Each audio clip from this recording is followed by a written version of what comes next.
l'apprentissage de son métier à l'adolescence, Martin était capable d'engranger un revenu important.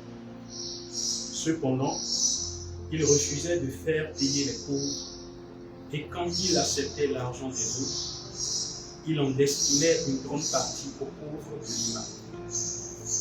L'amour de Martin pour Dieu était si grand que, même enfant, il désirait consacrer ses nuits à la prière, malgré ses nombreuses heures de travail au profit des pauvres durant la journée. Cependant, il avait besoin de bougies pour faciliter ses veillées nocturnes. Comme il ne restait plus beaucoup d'argent après ses dons de charité, il suppliait sa patronne de lui laisser les bouts de bougies qu'autrement, celle-ci jetterait. Sa patronne, curieuse de ce qu'il faisait avec tous ces bouts de bougies, l'espionna par le trou de la serrure et elle le trouva immobile devant sa chambre, à genoux, les bras en croix, priant silencieusement Jésus-Christ. L'expérience eut sur elle un effet profond. Et elle commença à parler de Martin à ses amis.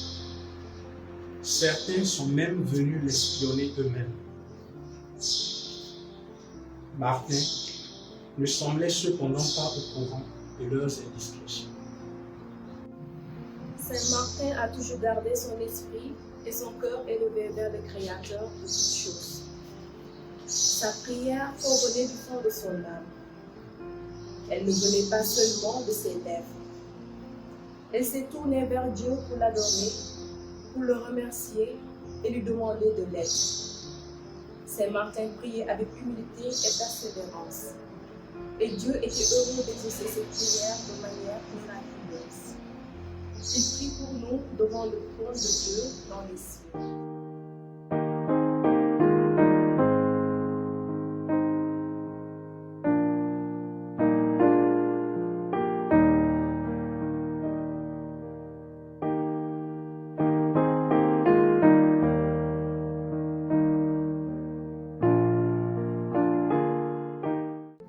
Prions, ô Saint Martin, aidez-nous à comprendre ce que disait vraiment le Christ quand il a promis « Demandez et l'on vous donnera, cherchez et vous trouverez ».